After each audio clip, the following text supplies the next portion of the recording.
Again, audible?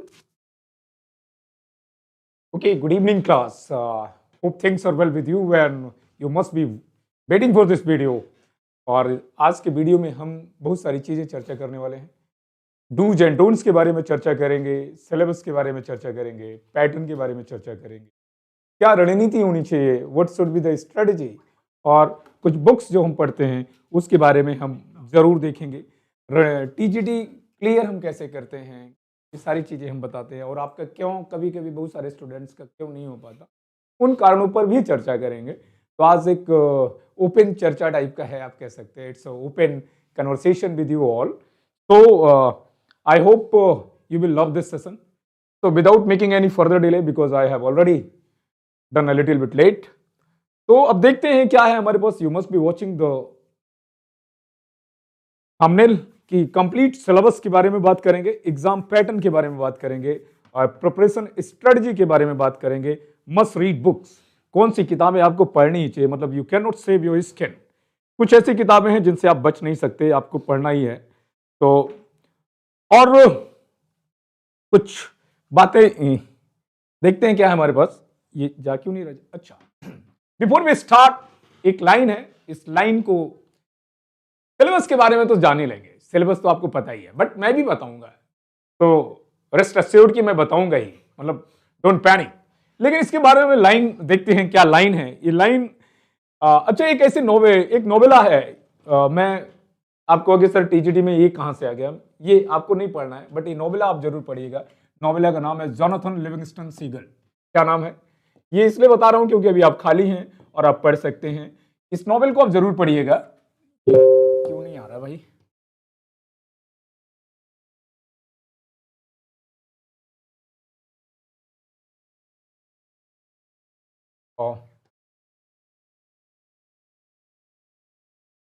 कर लो, हो गया।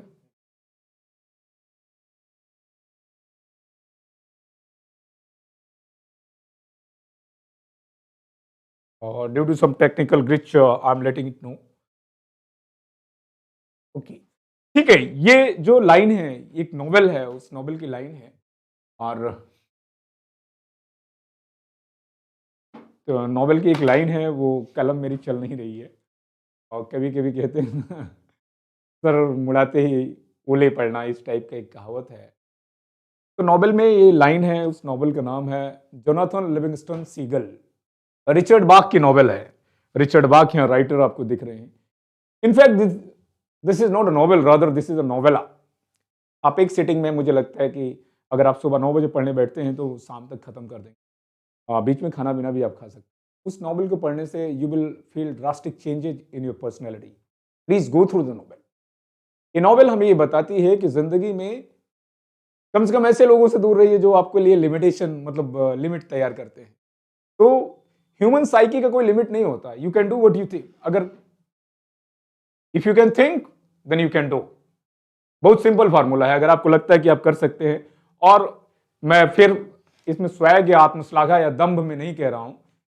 टीजीडी या पीजीडी या इस तरीके का जो एग्जाम होता है, civil services is another thing. Civil services का और इससे कोई संबंध नहीं है दूर दूर।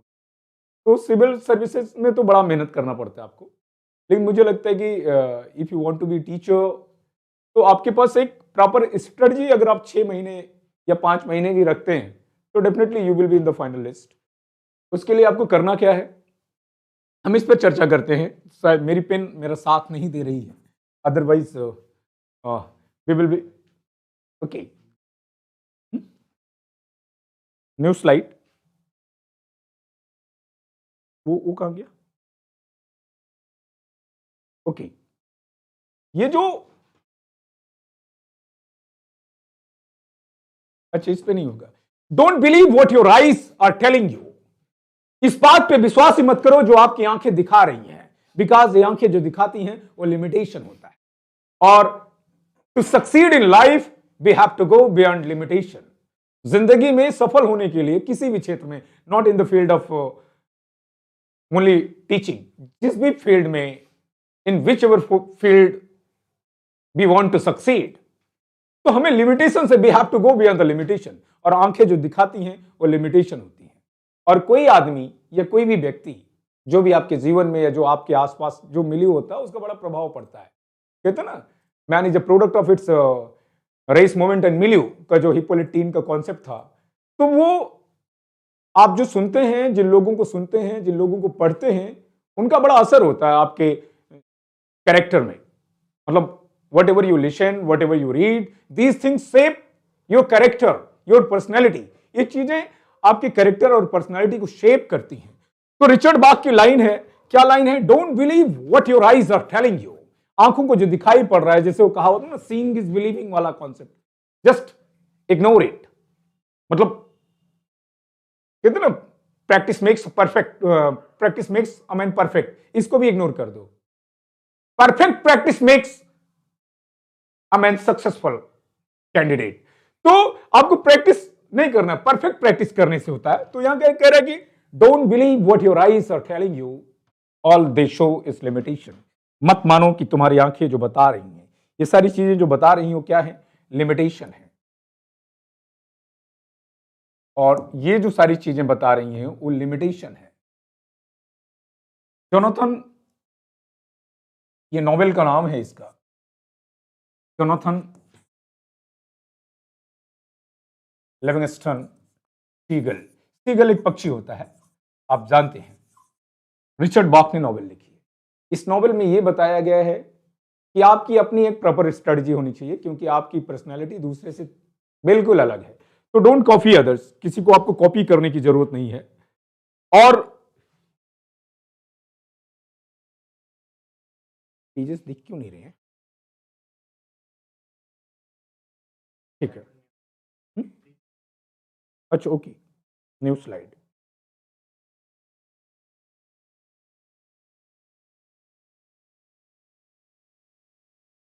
ओके, सबसे पहले हम टीजीटी जो इंग्लिश है उसके सिलेबस की बात कर, क्या क्या हम चर्चा करने वाले हैं। हम आज करेंगे सिलेबस की चर्चा, हम आज करेंगे आज पैटर्न की चर्चा, एग्जाम पैटर्न क्या क्या है। हम आज चर्चा करेंगे क्या स्ट्रेटजी होनी चाहिए। हम चर्चा करने वाले हैं आज क्या आपको बुक्स पढ़नी है, कौन सी बुक्स पढ़नी है। ये 4 पॉइंट्स हमें करने हैं। ये 4 पॉइंट्स में सबसे पहले सिलेबस की बात करें तो सिलेबस बड़ा ही आसान है, और लिटरेचर और ग्रामर दोनों है। ग्रामर में अगर आप कहें जैसे उसमें unseen passage, fillers, spelling, parts of speech, तो कुल मिला के अगर कहीं लिखा हो, अंग्रेजी में लिखा हो पार्ट्स ऑफ स्पीच, तो समझ लेना कि दुनिया में जितने ग्रामर के चैप्टर होंगे सब पार्ट्स ऑफ स्पीच में आ जाते हैं। वो कहने को 8 हैं, लेकिन उसमें सारी चीजें आपको पढ़नी।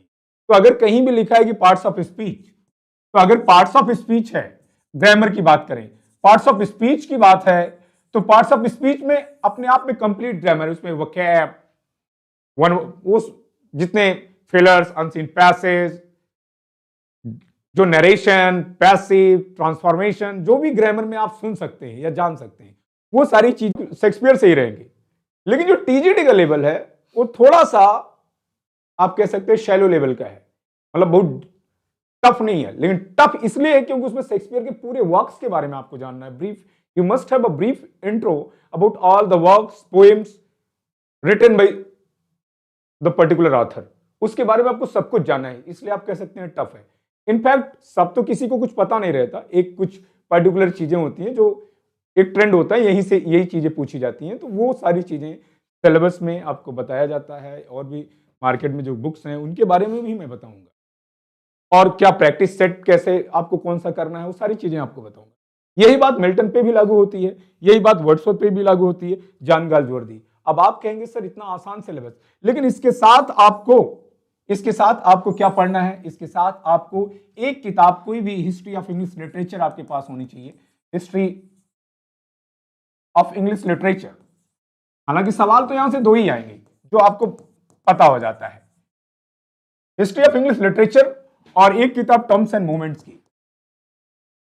टर्म्स एंड मूवमेंट्स ये इसी में शामिल है, टर्म्स एंड मूवमेंट ये इसी लिटरेचर का हिस्सा होगा। मतलब इसमें भले ही ये नाम नहीं आए हैं सिलेबस में, लेकिन इसमें figures of speech, terms and movements, ये सारी चीजें आपको बहुत ही क्लियर होनी चाहिए। और ध्यान रहे आप टीजीटी लेवल में जो सबसे छोटी बातें जानता होगा अपने विषय के बारे में, कम से कम उसके 4 से 5 क्वेश्चन सही हो जाएंगे उस स्टूडेंट की तुलना में जो बड़ी बड़ी बातें जानता है। एग्जाम की एक रिक्वायरमेंट होती है, चाहे क्वेश्चन इजी हो चाहे टफ हो, नंबर तो इक्वल है ना सबके। मतलब कोई बहुत आसान क्वेश्चन है तब भी उसको ही उतने मार्क्स मिलने हैं, और कोई बहुत टफ क्वेश्चन आया है जो बाई चांस आपका सही हो गया है तब भी उतने ही मार्क्स मिलेंगे।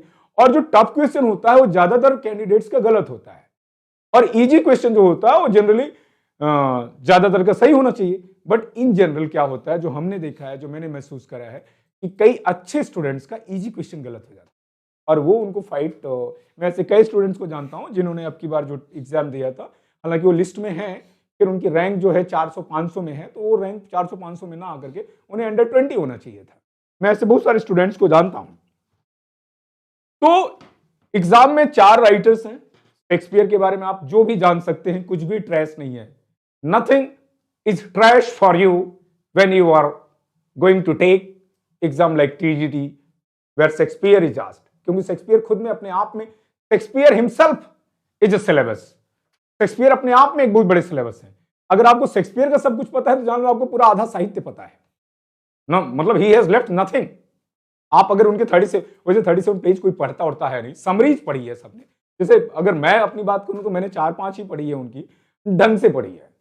और सबसे पहले मैंने हैमलेट पूरी करी थी, नॉट इवन बिफोर हैमलेट आप मैकबेथ, बीए में मैंने मैकबेथ ठीक से पढ़ा था, मैकबेथ पढ़ी थी, फिर हैमलेट पढ़ी थी। बाद में जब जरूरत महसूस हुई तो ओथेलो पढ़ी, किंग लियर पढ़ी, मिडसमर नाइट ड्रीम्स पढ़ी, एज यू लाइक इट पढ़ी, ट्वेल्थ नाइट पढ़ी, और बहुत सारी चीजें, रिचर्ड सेकंड भी पढ़ी, टेम्पेस्ट भी पढ़ी। तो ये सारी चीजें मैंने पढ़ी, फिर बाद में टेक्स्ट पढ़ी, लाइन बाई लाइन पढ़ी। लेकिन आपको उतना पढ़ने की भी जरूरत नहीं है, क्योंकि एक रफ आइडिया आपको दिया जाता है कि अगर टेम्पेस्ट से आएगा तो इस प्रकार की लाइनें आएंगी, इसकी स्टोरी ये है। एक आपको पूरे राइटर्स की जो रचनाएं पूरी नहीं पढ़ना है, लेकिन उसकी समरी आपको पता होनी चाहिए। You must have a brief idea of each and every book and poem if you can have. अगर रख सकते हो तो डेफिनेटली यू मस्ट हैव, नहीं है तो देन टू उसका एक तरीका, जैसे मैं बताता हूं, मैं कई बार जब सवाल हल करा रहा होता हूं आप लोगों को पब्लिक क्लास में, आपने देखा होगा, या जो फ्रीवीज हैं उनको भी आपको जो दिया गया है उसमें बहुत सारी बातें मैं ऐसे बताता हूं, तो आपने देखा होगा कि वो डिट्टो आपके एग्जाम में वैसे ही आते हैं।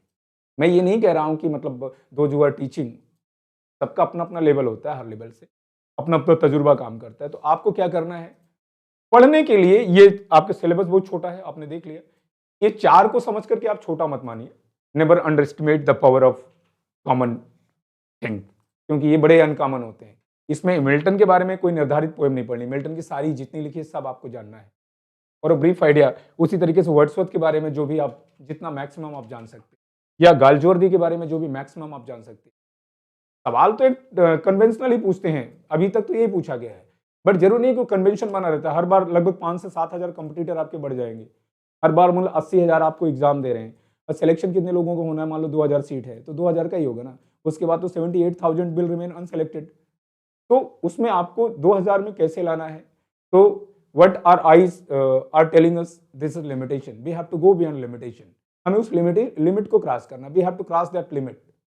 उस लिमिट को क्रॉस करने के लिए we have to be in proper strategy, we have to keep ourselves in proper strategy.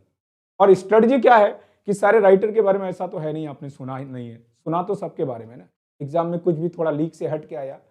अच्छा, एग्जाम में जो इजी क्वेश्चन आपके कभी गलत नहीं होने चाहिए, ये मैं मानता हूं। कोई बात नहीं, जो फ्रेश हैं जो नहीं फ्रेश हैं सबके लिए है, ऐसा कुछ नहीं है, ये फ्रेशर्स के लिए ही है, और राइट फ्रॉम द बिगनिंग के लिए है। अब शेक्सपियर के बारे में जानने के लिए फ्रेशर्स मतलब शुरू से पढ़ेगा ना, वो हर आदमी चाहे फ्रेशर्स हो चाहे रिपीटर्स हो, सब क्या कहते हैं वो बार बार फिर से पढ़ते हैं, ऐसा कुछ नहीं है।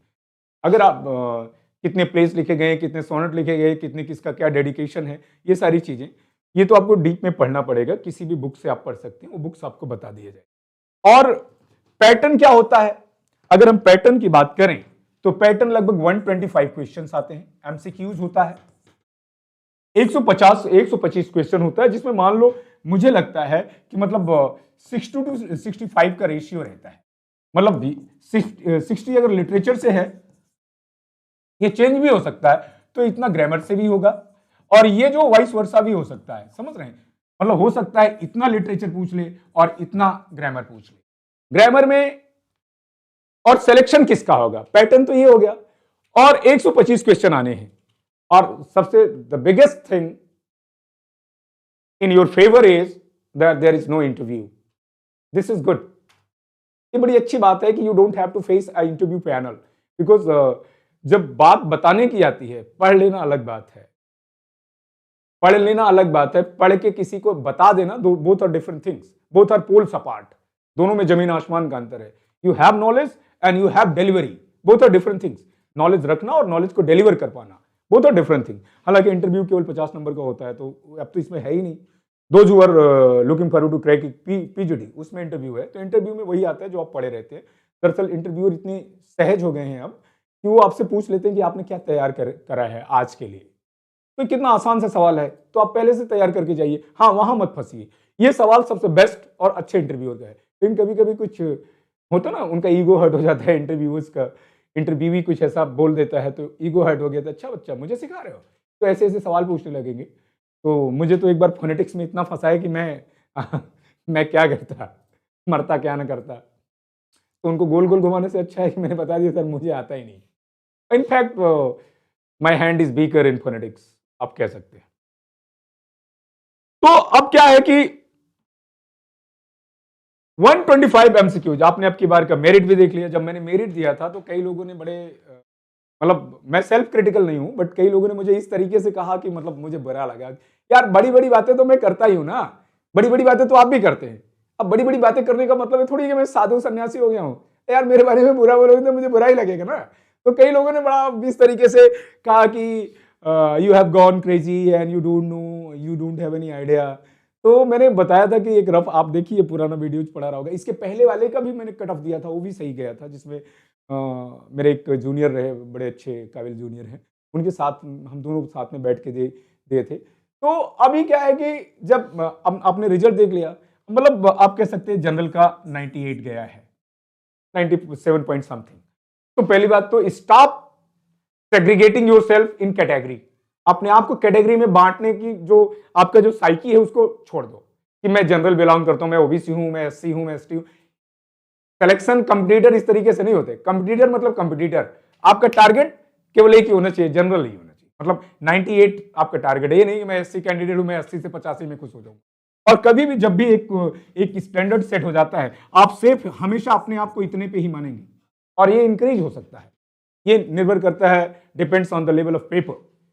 एक आध दो क्वेश्चन या 4 क्वेश्चन डिक्रीज भी हो सकता है, बट आपका जो टारगेट होना चाहिए 100 प्लस पे आप सेफ माने जाएंगे हमेशा, चाहे जितना। और अगर आप ईमानदारी से पढ़ के जाएंगे, खूब पढ़े हैं, जो चाहे कितना भी कैसा रहे, तो इतना क्वेश्चन किया जा सकता है। मान लो इतना भी नहीं कर पाए तो इतना तो किया जा सकता है। 4-5 क्वेश्चन बाउंसिंग रहेंगे, वो किसी को नहीं आते, वो जिसके सही होते हैं that is only by share chance, वो तुक्के से सही होते हैं, क्योंकि नेगेटिव मार्किंग है नहीं। और 3-4 क्वेश्चन हमेशा बाउंसिंग रहेंगे, वो किसी को नहीं आते। इवन दरअसल क्या होता है कि questioning is always easier than answering. प्रश्न पूछना हमेशा आसान होता है इन कंपैरिजन टू आंसर। प्रश्न तो आप भी अच्छा बना सकते हैं ना, क्या बच्चा ये लाइन पूछता हूं मैं अर्नोल्ड की, चल बता 21 में की लाइन है, तो ये तो कोई भी फंसा सकता है ना। तो जैसे अब ग्रामर में कोई वकैब पे, तो वकैब तो बहुत सारा है, तो कोई वकैब को एक लाइन किसी से पूछ लिया आपने, लेकिन वकैब का एक स्टैंडर्ड है। और इसमें सिलेक्शन किसका होगा, जैसे 100 क्वेश्चन आपको लाना है, तो सिलेक्शन उसी का होगा जो मुझे लगता है। अब देखिए, आप मुझे फिर भी यहां गलत कह सकते हैं, और you are free to say so, call me what you like. हाँ, मुझे नहीं फर्क पड़ता, वो जॉन डन की लाइन है ना, call me what you like.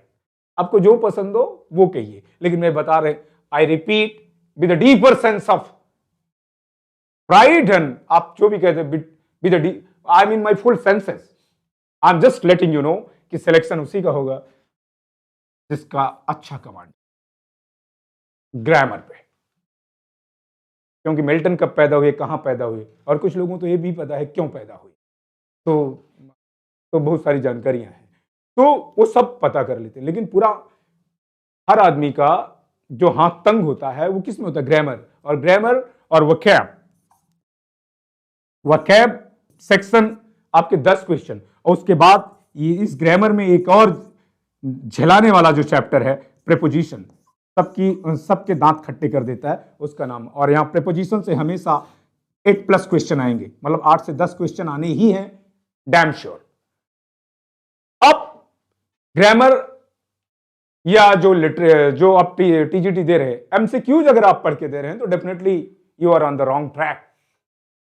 आप एमसीक्यूज एक भी मत पढ़िए, आप कॉन्सेप्ट पढ़िए, अच्छे ट्रेनर से पढ़िए जो भी आपके टच में हो या जहां भी आपकी अवेलेबिलिटी हो, जिनसे आप पढ़ सकें, जिनको लगता है कि the person can guide you, तो यू मस्ट ट्रस्ट हिम और हर ब्लाइंडली। आप उसको जैसे, दरअसल मैंने कई बच्चों को देखा है, मतलब they keep changing their loyalties, तो उनके साथ एक ट्रेजेडी हुई, they are still not selected. उसमें से 2-3 नाम हैं जो टैलेंटेड भी थे मेरी नजर में, but they are not selected. उनका कारण यह था कि वो कहीं ना कहीं उनका हाथ तंग था यहां पर ग्रामर पे, और इसको इग्नोर कर दिया, और जो इसको इग्नोर कर दिया वो कभी सेलेक्ट नहीं हो सकता। आई रिपीट, मतलब if you are ignoring grammar portion then you are ignoring your selection. This is very clear, मतलब there should be no hue and cry. It's clear cut message for you all the candidates. You must have sound knowledge of grammar. Grammar का मतलब, आपको sound knowledge का मतलब होता है अपने विषय के बारे में हर छोटी बात पता होनी चाहिए। बड़ी बात नहीं पता है, कोई दिक्कत।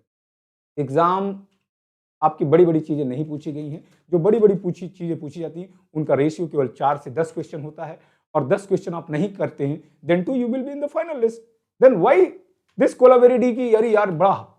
अब की बात देखो, बायोग्राफी पूछा था और ऑटोबायोग्राफी पूछा था, एकदम हिला के रख दिया था, इस तरीके से पूछ लिया। क्यों पूछा जानते हो? क्योंकि उसने सब पूछा नहीं ना, उसने तो कॉन्सेप्ट पूछ लिया, और कॉन्सेप्ट उसी का आता है जिसको सही से उन शब्दों का मीनिंग निकालना आता है। जस्ट इमेजिन फॉर एक क्षण के लिए आप देखिए, मान लो 125 क्वेश्चन हैं आपके पास, एमसीक्यूज हैं, 125 एमसीक्यूज हैं, आपको कुछ ग्रामर नहीं आती, मान लीजिए आपको कुछ नहीं आती, लिटरेचर भी कुछ नहीं आता, जस्ट फॉर मोमेंट आप सोच लीजिए आपको, you are totally blank here, लेकिन उसमें जितने वर्ड छपे थे उस पेपर में, आपको हर वर्ड का मतलब पता था, आप लगभग 100+ क्वेश्चन करके अपने आप आ जाएंगे, गारंटी। मतलब जो क्वेश्चन पेपर मिला आपको कोई ग्रामर की जरूरत नहीं थी, लेकिन हर वर्ड, हर कामा का जो मतलब था, आपको एग्जैक्ट वर्ड का मतलब पता था। आई एम डैम श्योर आपके 100 क्वेश्चन हमेशा सही होंगे।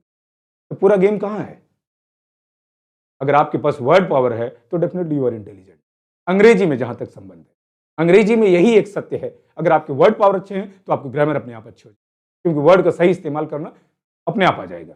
तो कहने का मतलब, शेक्सपियर, मिल्टन, गालजोर्दी, वर्ड्सवर्थ को तो पढ़ना ही है, literature, history of English literature तो पढ़ना ही है, और टर्म्स एंड मूवमेंट, एमएच अब्रम्स तो पढ़ना ही है। लेकिन उसके अलावा एमएच अब्रम्स आप तभी पढ़ पाएंगे अच्छे ढंग से, literature, history of English literature तभी पढ़ पाएंगे only when you have a good reservoir of vocab, when you have sound knowledge of grammar, and it does not happen overnight, and by solving MCQs nobody can gain confidence on grammar. I repeat, तो grammar पे ये आप नहीं कर सकते कि grammar की सारी बुक्स वगैरह सब बता रहा हूं, आप बिल्कुल परेशान में कौन सी बुक पढ़नी है मैं कई बार बताया, आज फिर बताऊंगा। तो ये तो पैटर्न रहा, आपका सिलेक्शन का रेशियो हमेशा इतना है, और अपने आप को एससी, ओबीसी, जनरल में मत बांटिए, आप किसी भी कैटेगरी को हो, आपका टारगेट ये होना चाहिए। ये कैटेगरी वाइज तैयारी नहीं होती, पहली बात तो ये जान लो कि मैं एससी हूं, मैं ओबीसी हूं, तो मैं इतना, हो सकता है कल क्या कि ओबीसी की मेरिट ही ज्यादा चली जाए, क्योंकि उनकी कैंडिडेट्स की संख्या ज्यादा है, दैट्स क्वाइट सिंपल। अब जिसकी कैंडिडेट की संख्या ज्यादा होगी उनकी मेरिट भी तो ज्यादा जा सकती है। ये अलग बात है कि अब की बार कम है तो जरूर थोड़ी है कि नेक्स्ट टाइम भी ओबीसी की कम जाएगी, ऐसा कुछ नहीं है। ऐसे कई रेशियोज बढ़ते बिगड़ते रहते हैं, वो स्टैटिक्स होती है, तो ईच ईयर जो डेटा होगा वो चेंज हो सकता है, ऐसा कुछ नहीं है। आप इतने पे अपने आप को, और ये तो हो गया कि हमने सिलेबस देखा, पैटर्न देखा। अब हमारे पास ये देखना कि स्ट्रेटजी क्या होनी चाहिए, क्या पढ़ना चाहिए। जब ज्यादातर बच्चों का जो हमारे पास आया कि सर जो पढ़ते हैं वो याद ही नहीं रहता, याद क्यों नहीं रहता, आज उसको भी बता देते हैं। याद ना होने का सबसे बड़ा कारण है क्योंकि आप याद करना ही नहीं चाहते ना। याद कैसे किया जाता है? जैसे मान लीजिए एक आइडियल स्टूडेंट होगा, एक आइडियल स्टूडेंट को कितना पढ़ना चाहिए टीजीटी के लिए? 6 आवर्स बस। लेकिन 6 आवर जो है इसमें 6 मिनट कम मत करना, पर डे करना है। Because it is not hours that brings success in your life, it is your consistency, it is your regularity, it is your sound knowledge, it is your introspection that gives you floor of success. ये थोड़ी ना कि आप 6 घंटा नहीं 18 घंटा पढ़ देंगे सफल हो जाएंगे, आप 20 घंटा पढ़िए नहीं सफल होंगे। प्रॉपर स्ट्रेटजी में पढ़ना है, क्या पढ़ना है और क्या नहीं पढ़ना है। आपको ये पता होना चाहिए डोंट्स एंड डूज। जिसको ये पता है वही सफल होता है। और डोंट्स क्या है? पहली बात तो यार, आप कितने भी इंटेलिजेंट हो ना, 6 घंटा कंटिन्यू पढ़ नहीं सकते। समझ लो, नहीं, कंसंट्रेशन नहीं होगा। आप बैठने को चेयर पे बैठ जाइए 8 घंटा बीच बीच में। मुझे लगता है कि कंसंट्रेशन किसी का बहुत अच्छा, बहुत साउंड नॉलेज है, योगा होगा कर रहा है बराबर, तो 60 से 70 मिनट से ज्यादा किसी का एक टाइम पे कंसंट्रेशन बन ही नहीं सकता, आई गारंटी। तो कहने का मतलब आपने 60-70 मिनट पढ़ा, तो मैं बता रहा हूं ना, 60-70 मिनट पढ़िए ना, केवल 60 मिनट पढ़िए, 1 घंटा आप पढ़िए, कोई चीज पढ़िए। पढ़ने के बाद उसको रख दीजिए। याद कैसे करेंगे उसको बता रहा हूं, उसको रख दीजिए। और इस 60 मिनट के बाद इसमें 20 मिनट्स जोड़ लो, 20 मिनट प्लस कर लो, कुछ मत करो, बैठ जाओ और ये सोचो कि आपने पढ़ा क्या है। आप पढ़ोगे तो माइंड क्या करोगे, आज पढ़ा क्या, 60 मिनट पढ़ाना, 1 घंटा आपने पढ़ाना, तो 20 मिनट आप दे दीजिए, चाहे वो शाम को दीजिए, चाहे रात को दीजिए, या बेड टाइम पे दीजिए, जब आपको दीजिए। आपने पढ़ा क्या आज? अगर ये नहीं क्लियर हो रहा है तो यू नीड टू रिवाइज। और कोई भी बुरी आदत या अच्छी आदत, क्योंकि अच्छी आदत है तो अच्छी आदत डेवलप करने का एक फार्मूला होता है जो साइंटिफिकली ये प्रूव हो चुका है कि कोई भी बुरी आदत या अच्छी आदत आपको डेवलप करनी है, बुरी आदत छोड़नी है, तो उसको कोशिश करिए कि कंटिन्यू 21 दिन तक उसको अवॉइड कर दीजिए, 22वें दिन छूट जाएगी गारंटी। और अच्छी आदत डेवलप करनी है 6 घंटे पढ़ने वाला। अच्छा, ये 6 घंटे पढ़ेंगे कब? जैसे कुछ लोग हमारे पास, सर 4 बजे रात उठ के पढ़े तो क्या माइंड ज्यादा शार्प रहता है, या 3 बजे उठेंगे तो ज्यादा याद होगा क्योंकि उस समय माइंड वैक्यूम रहता है? ऐसा कुछ नहीं रहता। Human mind never remains vacuum. If you are not putting good ideas to your mind, bad ideas will start coming automatically and you will be a failure. Human mind never remains vacuum, ये कभी खाली हो ही नहीं सकता, ये science कहता है। तो आप 3 बजे उठो या 4 बजे उठो या 2 बजे रात उठ के पढ़ो कि हमारे याददाश्त बढ़ जाएगी, ऐसा कोई फंडा नहीं है। 6 घंटा आपका फार्मूला होना चाहिए, तब पढ़ो 6 घंटा जब आपका मन करे। लेट के पढ़ो, खड़े होके पढ़ो, ऐसा नहीं है कि टाइम कुर्सी पे बैठो, जहां आपको कंफर्टेबल फील करे, अपने कंफर्टेबल जोन को, जैसे आपको अच्छा लगे। लेट के पढ़ना अच्छा लग रहा है, हालांकि लेट के पढ़ना जो है वो आई साइट को ज्यादा प्रभावित करता है, तो अवॉइड। बट मैं क्या कर सकता हूं, मैं तो खुद लेट के ही पढ़ा हूं, ज्यादातर लेट के ही पढ़ता हूं, नींद आ जाती है। तो अगर पढ़ना है तो आप बैठ के पढ़िए, ज्यादा अच्छा है। बट ऐसा कोई टाइम टेबल नहीं है कि आप 12 बजे रात तक ही पढ़ेंगे। आप जब तक पढ़िए तब तक पढ़िए। कंसंट्रेशन आपका 1 घंटे से ज्यादा नहीं बरकरार रह सकता। ये कहूं, आप परेशान मत होइए, सर 1 घंटे के बाद तो कुछ समझ में नहीं आ रहा है, सबके साथ होता है। तो 10 मिनट का ब्रेक लीजिए, फिर पढ़िए। चाय पी लीजिए, कॉफी लीजिए, पानी पी लीजिए, कुछ नहीं पा रहे हैं तो कुछ भी खा लीजिए। और उस दौरान आप सोचिए कि क्या आपने पढ़ा, तो आपका कंसंट्रेशन पावर सही हो जाएगा। ये चीजें, ये आपको 20 मिनट्स आपके डूज में है। क्या नहीं करना है अपनी को, आपको जो कंसिस्टेंसी है, you don't have to break your consistency. This is a law of nature. If you want to develop some good habit, it will take 21 days to your body to acclimate that. आपकी body को, आपके mind को 21 दिन लगेंगे उसको acclimate करने के लिए, अपने अनुरूप बनाने के लिए, उसको एडेप्ट करने के लिए जो आप फॉलो कर रहे हैं। तो 21 डेज तो आपका रिहर्सल है, वो आपको करना ही है। 21 डेज तक कुछ समझ में ही नहीं आएगा। हो सकता है किसी को फ्रॉम डे 2 आने लगे या फ्रॉम डे 1 ही समझ में आने लगे। ये एक फॉर्मूला है, एक स्ट्रेटजी है कि आपको 6 घंटा पर डे पढ़ना है। औकात कितनी है इसकी? 6 महीना बहुत होता है। कोर्स कितने दिन में खत्म कर दिया गया है? अगर आप कोर्स तो 1 महीने में ही खत्म हो सकता है। जिनको ना उदाहरण पता हो, those who must have joined my crash course, they must those who had joined my crash course, they must be knowing कि वो तो खत्म हो गया था कोर्स। बट कोर्स को रिटेन करना, this is what is very important. How you can increase your level of retaining power, कैसे इंक्रीज कर सकते हैं उस लेवल को जो आप रिटेन कर पाए। उसके लिए आपको you need to make a deep analysis, what you pay, in other word introspect करिए कि आपने पढ़ा क्या है। वो कहीं पढ़ा, नॉर्मल लुइस की किताब मैंने बता दी, आपने कहा सर उन्होंने बड़ी अच्छी किताब बताई, बड़ी अच्छी किताब रखने से कोई विद्वान होता तो बुक सेलर के सारे लड़के आईएएस नहीं बन गए होते? नहीं हो सकते ना। किताब रखना और किताब को यहां रखना, बोथ आर डिफरेंट थिंग्स। आपको करना क्या है, आपने जो पढ़ा है, आप जैसे मैंने बताया ना, अभी किताब बता रहा हूं, किताब जब बताऊंगा तो उसमें बताऊंगा। तो स्ट्रेटजी तो ये होगी कि आपको 6 घंटे पर डे पढ़ना है, उसमें कोई कमी मत करिएगा। और आप फोकस किस पे करेंगे? ग्रामर पोर्शन में। जो भी what ever you know less, आप जो भी जानते हैं आप जान लीजिए, कम जानते हैं। पेपर सेटर हमेशा आपसे अच्छा जानेगा। या अच्छा नहीं जानता तो एक बात ये समझ लेना, questioning is always easier than answering. प्रश्न पूछना हमेशा आसान होता है उत्तर देने की तुलना। प्रश्न आप भी अच्छे पूछ सकते हैं। It's very common thing. If you are in the situation definitely you will set a tough paper. अब शशि थरूर जैसा आदमी नहीं आएगा आपका पेपर सेट करने, पहली बात तो ये जान लो, क्योंकि आपका लेवल नहीं। शशि थरूर सिर्फ कैट का पेपर सेट कर सकता है, हाँ? या आईएएस के पेपर सेट कर सकते हैं। आपका पेपर नहीं सेट करेंगे, आपका पेपर वही सेट करेगा जो अधिकतम प्रोफेसर होगा या किसी यूनिवर्सिटी के होंगे, यही सब होते हैं। वो शशि थरूर टाइप का आदमी तो आएगा नहीं। तो उनका एक ट्रेंड ये रहता है कि what is requirement from a teacher who is teaching at high school and intermediate level, तो उसी आधार पे पूछते हैं। बुक्स की भी बात करेंगे, हम बुक्स की बात करते हैं, हम बुक्स की भी बात करते हैं। और बुक्स की बात करें अगर हम, तो अगर हम बुक्स की बात करें, स्ट्रेटजी ये सबके लिए, गर्ल्स और बॉयज सबके लिए, कैटेगराइज मत करिए यार। मैं I repeat the line, don't categorise yourself in girls, I belong to girls category, boys category, ये क्या होता है? I belong to OBC SC, ये क्या होता है? You belong to only one category, you are student.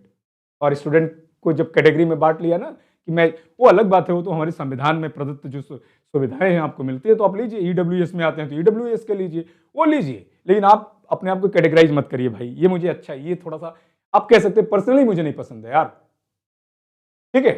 हाँ, अगर इफ यू आर फॉलोइंग में डेफिनेटली तो मेरा लाइक्स और डिसलाइक्स का भी ध्यान तो आपको करना पड़ेगा ना। तो पहली बात यह कि बुक्स कौन सा पढ़ेंगे? बुक्स लिटरेचर पे एक बात बता दूं, लिटरेचर, एक हिस्ट्री ऑफ इंग्लिश लिटरेचर की किताब पढ़नी पड़ेगी आपको। अगर नहीं पढ़ रहे हैं तो उसके लिए एक जिस्ट तैयार की गई है, वो तैयार आपको मिलेगी, मार्केट में जल्दी आ जाएगी और वो आपको कोर्सेज में अवेलेबल रहते हैं।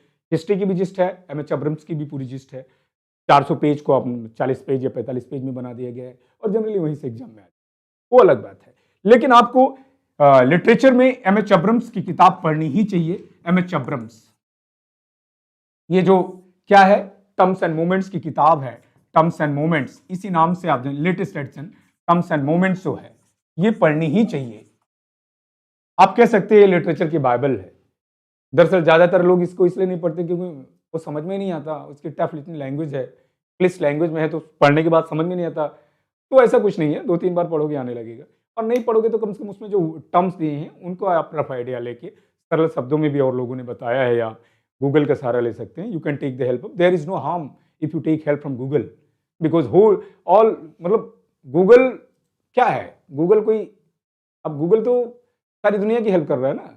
ऐसा थोड़ी है कि सुंदर पिचाई केवल अमेरिका वालों के लिए काम कर रहे हैं। वो सुंदर पिचाई एक कॉस्मोपॉलिटन टाइप के आदमी है, पूरी दुनिया के लिए वो काम कर रहे हैं, तेजी से काम कर रहे हैं। तो एमएच अब्रम्स और हिस्ट्री ऑफ इंग्लिश लिटरेचर की कोई भी एक किताब ले लीजिए। और मैं तो मतलब वो जो क्या कहते हैं रोनाल्ड कार्टर की बताता हूँ। और रोनाल्ड कार्टर थोड़ा मोटी है तो उससे आपको डर लग सकता है, तो रोनाल्ड कार्टर को ना पढ़ के पतली वाली W.H. हडसन की पढ़ लीजिए, हिस्ट्री ऑफ इंग्लिश लिटरेचर, उतना काफी है। उसके अलावा और कुछ आता होता है नहीं, टू बी वेरी ऑनेस्ट। जो आएगा फिर आपको बताया जाएगा। ये 2 किताबें आपको सीड, बाकी राइटर वाइज आपको नोट्स मिल जाते हैं, उतना ही पर्याप्त है, बहुत आगे कुछ पढ़ने की जरूरत नहीं है। और एक मार्केट में अभी आपके पास जल्दी 2-3 किताबें साथ में आने वाली हैं। वो एक ऑनलाइनर में रहेगा, एक एमसीक्यूज में रहेगा, एक टीजीटी स्पेशल रहेगा, और वो सारी चीजें आपको by next month, in the month of Jan, तो मार्केट में अवेलेबल हो जाएंगी। वो मैं खुद उसको देख रहा हूँ, अपने सुपरविजन में कर रहा हूँ। तो मार्केट में आपको और कुछ प्रैक्टिस सेट आ रही है, ग्रामर की भी पूरी प्रैक्टिस सेट आ रही है, तो उसको और अलावा कुछ लेने की जरूरत नहीं पड़ेगी। और भी जो किताबें मार्केट में इसके अलावा जो आपको अच्छी लगती हैं, ये किताबें आपको मिलनी चाहिए, लिटरेचर पे आप ले सकते हैं। ग्रामर की बुक्स मैं बता दे रहा हूँ, और लिटरेचर की जो किताबें मैंने बताया कि हिस्ट्री ऑफ इंग्लिश लिटरेचर की, जैसे कई लोग क्या कहते हैं W.J. लॉन्ग पढ़ते हैं, कई लोग एडवर्ड एल्बर्ट पढ़ते हैं, कई लोग क्या कहते हैं प्रमोद नायर। अगर इंडियन राइटर में बात करें तो हम प्रमोद नायर सर की किताब आप ले सकते हैं। That's a good book, that's very well written book, वो बहुत अच्छी ढंग से लिखी गई, वो अच्छी किताब है।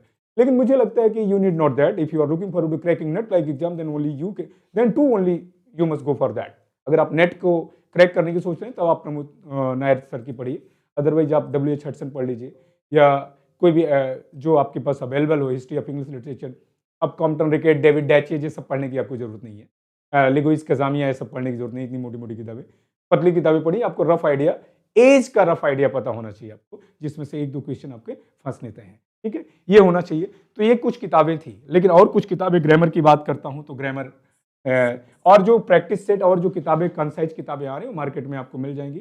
कई किताबें आएंगी साथ में, 10-10 दिन के गैप पे आएगी। एक तो प्रैक्टिस सेट टीजीटी स्पेशल रहेगा, एक एलटी ग्रेड स्पेशल रहेगा, एक क्या कहते हैं ग्रामर पे वन लाइन प्रैक्टिस सेट रहेगा, एक पूरे लिटरेचर आपके राइटर पे वन लाइनर पॉइंटर टाइप का बन रहा है, बुलेट पॉइंट्स के रूप में रहेंगे।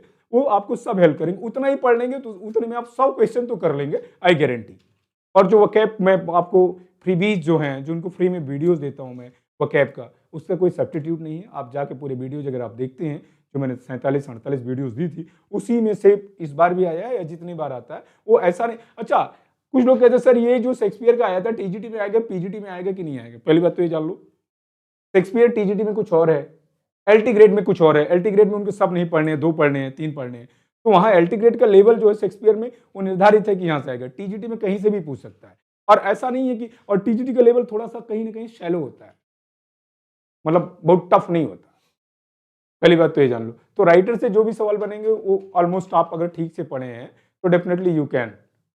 और नेट लेवल पे थोड़ा हाई, उसी सवाल तो शेक्सपियर से बनेंगे ना, थोड़ा हाई लेवल कर देता है, हायर लेवल पे थोड़ा और लेवल कर देता है, बाकी सवाल तो वही रहेंगे, शेक्सपियर से ही तो पूछा है। अब पूछना अलग प्रश्न आप देखते हैं ना एग्जाम हॉल के बाहर सबको आता रहता है, एग्जाम के अंदर किसी को नहीं आता।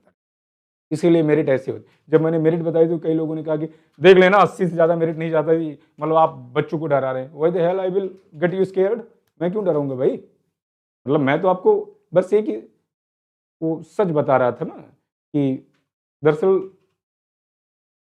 a student should spend his whole life in becoming perfect throughout. Not only a student, rather it is first and foremost duty of all human being to keep polishing himself and herself. वो अपने आप को polish करता रहे, हर दिन आपको increase करते रहना। मतलब वो कहता ना, life is real, life is earnest and the grave is not its goal. जिंदगी में हमें क्या है, but to act each tomorrow that find us farther than today. हमें अपने आप को एक्ट करना है हर दिन कि आज से जो कल जो हमारा, that should be somewhat better, वो थोड़ा बेहतर हो। ठीक है। अच्छा, मैं कमेंट नहीं देख पा रहा हूं पूरे लोगों को, उसके लिए मैं क्षमा चाहता हूं, क्योंकि फिर मैं और सारी चीजें नहीं बता पाऊँ। ग्रामर की बुक मैंने एक बताई थी, आज फिर बता दे रहा हूं। ग्रामर का इस बुक का कोई तोड़ नहीं है। अब कहेंगे सर ये तो मेरे पास है, मुझे पता है सबके पास है। रेन मार्टिन की जो हाई स्कूल की ग्रामर आती है, हाई स्कूल वाली, हाई स्कूल की जो ग्रामर की किताब है, कहेंगे सर ये बुक तो मेरे पास है, मुझे भी पता है भाई, सबके पास है। ईमानदारी से बताओ कितने लोगों ने उसको पूरे एक्सरसाइज करे? किसी ने नहीं किया, किसी ने उसको पढ़ा नहीं है। अगर जिसने पढ़ा है उसको समझ में नहीं आया। वही समझाने के लिए आपको हेल्प लेनी पड़ेगी, एक मेंटोर की, एक ट्रेनर की। उसमें जो दिया है दैट इज सफिशिएंट। हाँ, इसमें भी सारे पॉइंट्स करेक्ट नहीं है, कुछ पॉइंट्स नहीं दिए गए हैं, ये बात भी सच है। क्योंकि किसी भी एक किताब में, दुनिया की सबसे अच्छी किताब भी होगी, उसमें भी सारे पॉइंट्स नहीं दिए जा सकते। एक किताब तो आपकी सिलेक्शन नहीं करा सकती, बट एक किताब आपकी बेस बन सकती है, जो आपके कॉन्सेप्ट को क्लियर कर सकती है। और रेन मार्टिन से बड़ा कोई सब्स्टिट्यूट नहीं है।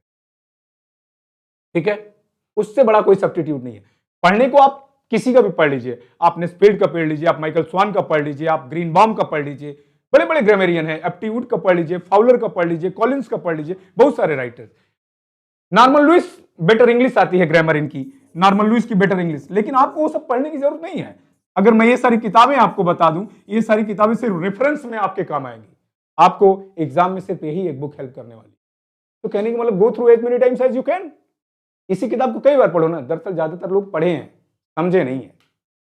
आपको नहीं समझ में आता, इसका हिंदी भी ले लीजिए, अंग्रेजी भी लीजिए, चैप्टर वाइज धीरे धीरे पढ़िए। ग्रामर की एक किताब ये होगी, सिर्फ इतना ही पढ़िए। अगर आपको लगता है कि नहीं सर कुछ और चाहिए, तो और ले लीजिए, जो आप कर सकते हैं, मार्केट में अवेलेबल है। और अगर आपको कुछ और किताब चाहिए ग्रामर पे, तो टीएमएच की आती है, टाटा मैग्रा हिल की आती है, ऑब्जेक्टिव इंग्लिश। इसमें सिर्फ लिटरेचर, ये ऑब्जेक्टिव इंग्लिश, ध्यान रहे, ऑब्जेक्टिव इंग्लिश। आप ऑब्जेक्टिव इंग्लिश ले सकते हैं, या आप एक और किताब है, इंग्लिश इज इजी,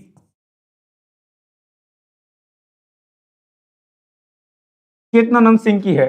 ये राइटर इसके हैं चेतनानंद सिंह।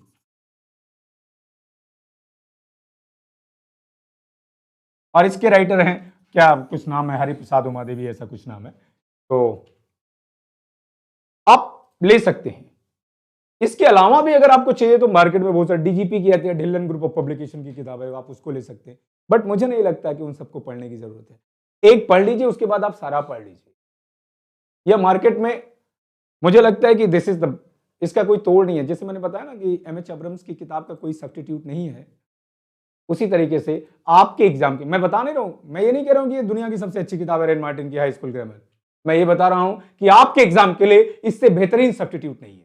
बाकी आप पढ़िए कुछ भी जहां से आपको समझ में आता है, सारे चैप्टर्स पढ़िए, इसकी एक्सरसाइज जरूर करिएगा। ये तो ग्रामर की किताब हो गई कुछ। अब बात करते हैं जो वोकैब सेक्शन है आपका।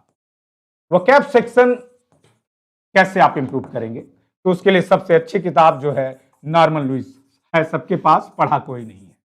आई रिपीट, है सबके पास पढ़ा कोई नहीं है, और पढ़े भी हैं तो पीछे जो बैक साइड में ए से लेके जेड तक जो बोल्ड लेटर्स दिए वही पढ़े हैं। पूरी किताब किसी ने नहीं पढ़ी, आई गारंटी। जो पढ़ा होगा उसका एक भी शब्द एग्जाम में कभी ऐसा नहीं है कि वो कर नहीं पाएगा, आई गारंटी, आई रिपीट, है सबके पास, पढ़ी किसी ने नहीं है। इसमें 40 चैप्टर्स हैं, 40 सेशंस हैं, उस सेशंस को आपको करना है। 1 सेशंस अगर आप एक दिन में करते हैं, जबकि आप आसानी से एक, जैसे मुझे करना होता तो मैं 20 सेशन एक ही दिन में कर देता, क्योंकि मैं कई बार पढ़ा हूं, न जाने कितनी बार पढ़ाऊंगा किताब। और एक जमाना तो ऐसा था पेज नंबर बता देता था, इस पेज से तुम ही सवाल पूछ रहे हो। हाँ, उम्र की पढ़ाव के साथ साथ थोड़ा मेमोरी एमनेसिया हो जाता है, शॉर्ट टर्म मेमोरी लॉस। तो ये किताब है सबके पास, पढ़ते कोई नहीं। दूसरी किताब मैंने बताई थी, एजी रेगो की बताई थी। किसकी बताई थी? एजी रेगो की। एजी रेगो की बताई थी। क्या नाम था उस किताब का? उस किताब का नाम ही था वर्ड्स वॉल्यूम 1। ये वाली लीजिएगा, वर्ड्स ले लीजिए। नहीं, स्टूडेंट कंपेनियन जो है विल्फ्रेड डी वेस्ट की, इसी का, या तो ये ले लीजिए, मतलब दोनों सेम है, या तो ये राइटर अलग है, या विल्फ्रेड डी वेस्ट की आती है स्टूडेंट कंपेनियन। पता नहीं ये मार्केट में है कि नहीं, मैंने इसको पढ़ी है, मेरे पास है भी ये किताब, जब मैं पढ़ रहा था कभी। स्टूडेंट कंपेनियन नाम की एक किताब आती है, विल्फ्रेड डी वेस्ट इसके राइटर हैं। Wilfred D Best, Wilfred D Best, Wilfred D Best जो है, विल्फ्रेड डी वेस्ट इसके राइटर का नाम है। तो आप ये किताबें ग्रामर बस इतनी ही पढ़नी है। या तो आप टेमच ले लीजिएगा, या तो आप रेन मार्टिन ले लीजिएगा, या ये सारी ले लीजिएगा, वो रेफरेंस के लिए आप रख सकते हैं। लेकिन वो नॉर्मन लुइस मस्ट, एजी रेगो मस्ट, चाहे ये लेना चाहे ये लेना, जो मिल जाए, दोनों बहुत ही अच्छे लेवल की है। थोड़ा मुझे लगता है कि ये वाली ज्यादा अच्छी है, ये वाली अब अवेलेबल नहीं मार्केट में, बट उसके लिए ये भी सही है, आपके एग्जाम का काम हो जाएगा। Both books are up to mark, बहुत अच्छी किताबें हैं, और कुछ नहीं पढ़ना है उससे ज्यादा तो मैं, और मेरे फ्री वीडियो जो अवेलेबल है उनका आप पूरा नोट्स बना डालिए, कई बार देख के। मैंने उसको 20 क्वेश्चन नहीं पढ़ा है, वो आप 20 क्वेश्चन ध्यान से पढ़िए, वो 100 क्वेश्चन के बराबर है, क्योंकि मैंने उसमें बहुत सारी चीजें एडिशनल बातें बताई। हो सकता है वो सवाल ना आए जो मैंने बताया, लेकिन जो एडिशनल बातें बताई हैं उसको आप इग्नोर नहीं करो। तो बस इतना ही करना है, ये स्ट्रेटजी है। मतलब ये आपकी कुछ किताबें हैं लिटरेचर पे, और इतना अगर आप ध्यान से पढ़ लेते हैं, इन सिर्फ किताबों को पढ़ लेते हैं, तो टीजीटी और पीजीटी दोनों की कोई औकात नहीं है। लिटरेचर में थोड़ा लेवल अलग अलग है, टीजीटी का अलग है, पीजीटी का अलग है, एलटी ग्रेड का तो कुछ ज्यादा ही अलग है। उसमें इतने सारे राइटर्स हैं, अब आपको पढ़ने तो सारे राइटर्स हैं, जबकि हर राइटर से एक या दो ही सवाल बनेगा, या तो एक सवाल बनेगा या 2 सवाल बनेगा। लास्ट ईयर का अगर आप पेपर देखें, जो that was the easiest paper ever conducted by commission, even duffer can top, मतलब उसमें कोई भी अगर माइनस मार्किंग ना रहे तो बहुत इजी पेपर था। उसमें अच्छे बच्चे जो थे वो फ्लॉप हो गए, जो लो कैटेगरी के बच्चे थे वो अच्छे आए। मैं अपने कई स्टूडेंट्स को जानता था जिनकी, जो मतलब इतने, एक तो बारिश हो रही थी दहशत की वजह से, वो हालांकि सेलेक्ट तो हुए, टॉप 20 टॉप 50 में रहे जरूर, लेकिन वो कोई मैटर नहीं करता। आप चाहे टॉप करो चाहे नीचे से टॉप करो, तनख्वाह उतनी ही मिलेगी। तो it does not matter, what matters, it matters your name to be in the final list, your name should be in the final list, that's it। आपका नाम फाइनल लिस्ट में होना चाहिए। ये बता दिया कि पीजीटी का भी एक दिन बता देंगे, क्योंकि अभी तो 9:30 बज रहे हैं। तो ये कुछ इसके बारे में बुक्स बताया गया। अब आपको कुछ और बता दूं, जब बुक्स की बात करी तो ये प्रैक्टिस बुक आपको मिल जाएगी जल्दी ही। प्रैक्टिस बुक आपको मिलने वाली है, किस पे मिलेगी? टीजीटी स्पेशल, और इसका कॉन्सेप्ट आप देखेंगे तो मुझे लगता है कि आपको अच्छा लगेगा। टीजीटी स्पेशल एक प्रैक्टिस बुक जल्दी ही मिल जाएगी आपको, मतलब बाई नेक्स्ट मंथ मार्केट में अवेलेबल रहेगी, कहीं भी उत्तर प्रदेश में हर जगह मिल जाएगी। और वो मैं ही बना रहा हूँ, मतलब मेरी सुपरविजन में मैं ही उसको देख रहा हूँ।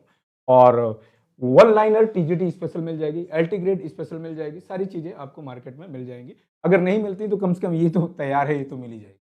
तो आप इतना मान लीजिए, ग्रामर पे भी एमसीक्यूज में स्पेशल मिल जाएगा, सारी चीज़ें आपको मिलनी तय हैं। बस आपको करना क्या है, have confidence and get victory. I repeat, practice does not make a man perfect. Practice आदमी को परफेक्ट नहीं बनाती, बल्कि perfect practice makes a man perfect. Practice से अगर आदमी परफेक्ट बनता तो बहुत सारे लोग परफेक्ट होते। परफेक्ट प्रैक्टिस मतलब flawless practice makes a man perfect. आपको फ्लॉलेस तैयारी करनी है। और मैं ये फिर बता दे रहा हूं, जो भी 125 क्वेश्चन आएंगे उसमें ग्रामर का जो पोर्शन होगा, that will always be a deciding factor. Only by the help of grammar you will feel confident that you are very near to your selection. So hope for the best and good night to all of you. और हम फिर किसी मुद्दे पे चर्चा करने आएंगे जरूर। और ढेर सारी शुभरात्रि आपको। हालांकि ये सेंटेंस मुझे नहीं लगता कि हिंदी में सही है। तो आप रिचर्ड बाक का नोवेला जो मैंने बताया है, ये सब टीजीटी पढ़ने से पहले ना वो नॉवेल पढ़ लेना आप, तो उससे आपके अंदर थोड़ा सा क्या आ जाएगा, लाइफ फोर्स टाइप का जो जॉर्ज बर्नार्ड शॉ का कॉन्सेप्ट है कि लाइफ आदमी को बेटरमेंट के लिए वो एनकरेज करता है। तो वो नॉवेल आप जरूर पढ़िएगा जिसका नाम है जोनाथन लिविंगस्टन सीगल। रिचर्ड बाक की नॉवेला है, जरूर पढ़िए। रिचर्ड बाक ने मुझे कोई पैसा नहीं दिया है, मैं आपको just for your betterment I am letting you know. Thank you very much, good night to all of you, thank you.